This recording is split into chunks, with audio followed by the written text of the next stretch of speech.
She made $67,000 last year, and on December 31st, she had $214 in her checking account. Not because she lost her job, not because of a medical emergency, not because anything catastrophic happened, just because of how she handled the space between earning money and spending it. That space, that tiny, invisible gap between when money arrives and when it leaves, is where almost every financial life is either built or destroyed. And most people never even realize the gap exists. Her name was Carla, and if you had met her at any point during that year, she would have told you she was pretty good with money. She paid her bills, she wasn't reckless, she just never quite had anything left over. Sound familiar? Because here's the thing nobody says out loud. Most people who struggle financially are not irresponsible. They're not lazy. They're not bad with numbers. They're just making one specific mistake over and over without knowing it. And by the end of this video, you're going to see it clearly, probably for the first time. My name is Alex, and I spend a lot of time studying money, investing behavior, and why most people stay stuck financially without realizing it. What I'm going to show you today isn't complicated, but it will probably change the way you think about every financial decision you make from this point forward. Let's talk about what's actually happening. Carla isn't an outlier, she's the rule. A 2023 survey by Bankrate found that 57% of Americans cannot cover a $1,000 emergency from savings, more than half, on any income level, not just low earners. People making $80,000, $90,000, $100,000 a year, still living one car repair away from a credit card balance they'll spend months paying off. But here's what those numbers don't tell you. The problem isn't that they don't earn enough. The problem is that their money has no architecture.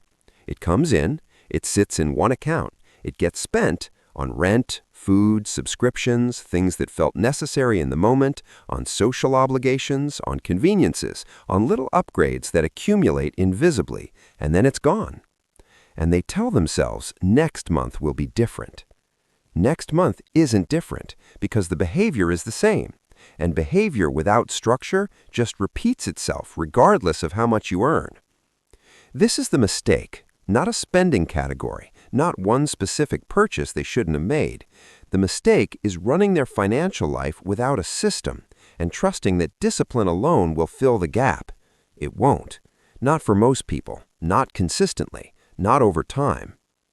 And here's the part that makes this genuinely painful. The longer you run without a system, the more compound growth you sacrifice. Every year of unstructured money behavior isn't just a year of not saving, it's a year of not investing, a year of not growing, a year of not building the kind of financial foundation that eventually, quietly, invisibly, sets people free. You're not just losing money, you're losing years of freedom. So what exactly is the mistake? It's this: spending first and saving what's left. That's it. That's the entire thing. It sounds almost too simple to be the real answer, but think about what that behavior actually means in practice. When money arrives and sits in one account, it is available. Psychologically, visibly, completely available. And available money gets spent. Not because you're reckless, but because your brain, your environment, and every system around you is optimized for spending that available money. Your phone has 17 apps designed to make purchasing effortless. Your inbox has daily sale notifications. Your social life involves restaurants, events, activities, all of which cost money. Your streaming services auto-renew. Your Amazon cart stays full. All of that spending happens against the backdrop of a single account, and your savings goal competes with all of it simultaneously every single day. It loses, not because you're weak, because the game is rigged. People don't make money decisions logically. They make them emotionally, impulsively, contextually, based on what feels available, what feels urgent, and what the people around them are doing. And when you structure your financial life so that saving and investing are the last things that happen, they become the first casualties of real life. The people who actually build wealth don't have stronger willpower than you. They built a different structure. one where saving and investing happen automatically before their brain has a chance to spend what's available. But here's the part nobody talks about. It's not just about saving more, it's about understanding why the current structure is quietly working against you, even when you feel like you're trying. There's a concept in behavioral economics called present bias. It means that humans systematically overvalue things available right now and undervalue things available in the future. It's not a character flaw, it's wiring. Evolutionary, deeply embedded, completely normal wiring that made perfect sense for survival 10,000 years ago and works against modern financial behavior almost completely. When you get paid, your present self feels that money. It's real, it's here, it's available. The future self who needs retirement savings, emergency funds, investment compounding, that person is abstract, theoretical, easy to deprioritize in favor of something that costs money today. This is why budgeting apps don't work for most people long term. They require you to fight present bias every single day, to look at your available money and consciously choose not to spend it over and over across hundreds of individual decisions per month. That's an exhausting and losing battle. Research from behavioral economists Shlomo Benartzi and Richard Thaler, who eventually won the Nobel Prize for this work, found that the most effective intervention for financial behavior wasn't education, motivation, or discipline. It was automation, removing the decision entirely, making the future self action the default, so your present self never has the chance to overwrite it. The mind shift is this. The problem is not that you spend too much. The problem is that you decide too much. Every dollar that passes through your hands without a pre-assigned destination is a dollar that will be decided on in real time, and real-time decisions, under the influence of convenience, social pressure, and present bias, almost always favor spending over building. The solution isn't to decide better, it's to decide less. There's a simple structure that changes everything. It doesn't require a complicated spreadsheet. It doesn't require you to track every coffee or analyze every receipt. It doesn't require you to be a different person with different habits and different impulses. It requires 3 accounts, 2 automatic transfers, and 1 decision made once at the system level so you never have to make it again. Let me show you exactly how it works. The structure is called income allocation, and the version I'm going to walk you through is built specifically for people who feel like they're earning reasonably well, but never quite getting ahead. The moment your paycheck arrives, before you pay a single bill, before you check your balance, before you do anything, 2 automatic transfers fire, then you do everything else. The first transfer moves a fixed percentage into a completely separate savings account, not the savings tab inside your checking app, a separate institution, ideally with a high yield rate, with no debit card attached to it, with some mild friction between you and the money. This account has one job: to exist and grow.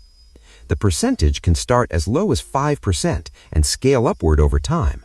On a $4,000 take-home paycheck, 5% is $200. It's not a number that changes your lifestyle, but it's a number that changes your pattern, and patterns compound.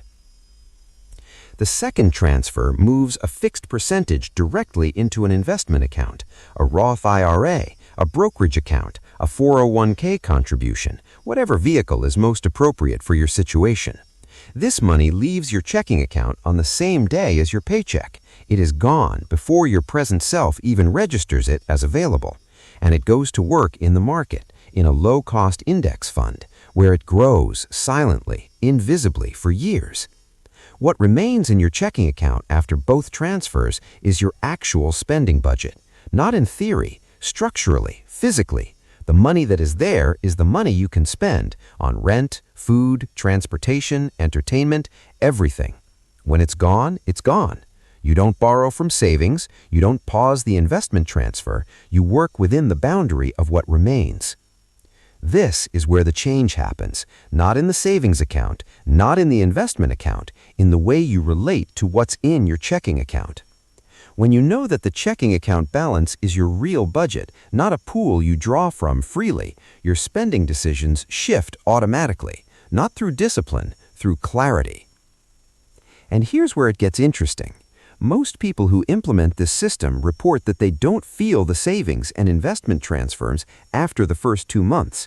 The lifestyle adjusts to the checking account balance. Present bias, the same force that was working against you, now works for you because the money that's available feels like all the money there is. You didn't change your personality, you changed the container. Let me make this concrete with Carla's numbers. Carla earns $67,000 a year. After taxes, her take-home is approximately $4,400 a month.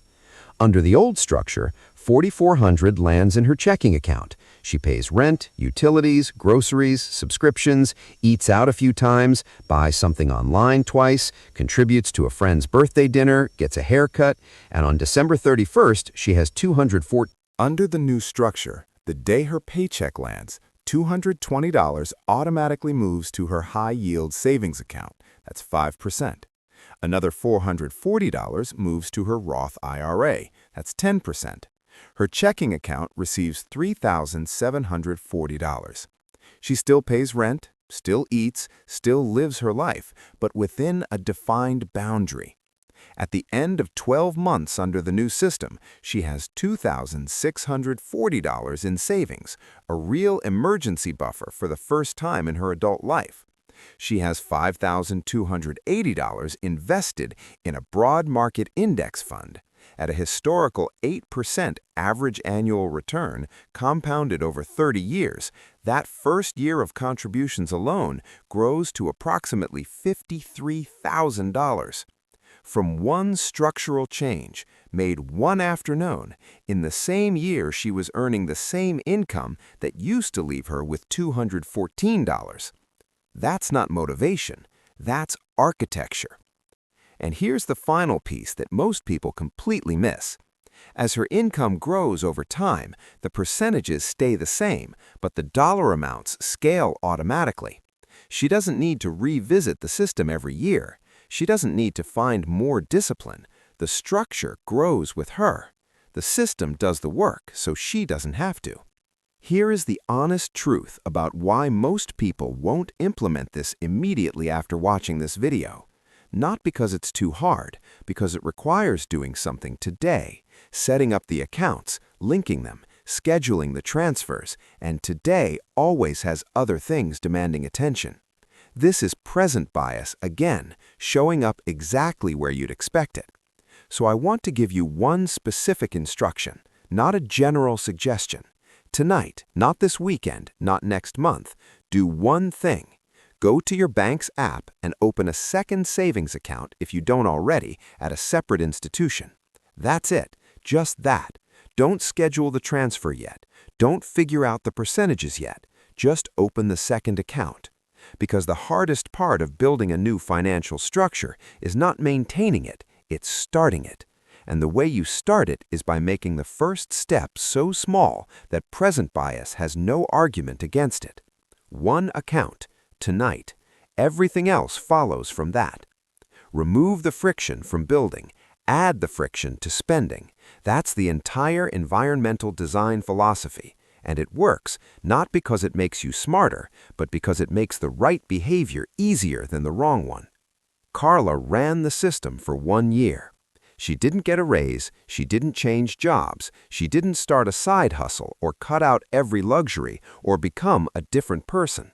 She changed one structural decision, where her money went before she could spend it, and everything downstream from that shifted.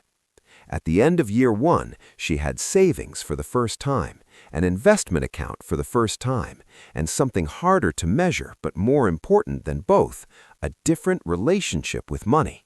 Not anxious, not reactive, deliberate. She told me, "I didn't realize I was running without a system. I thought I just wasn't disciplined enough."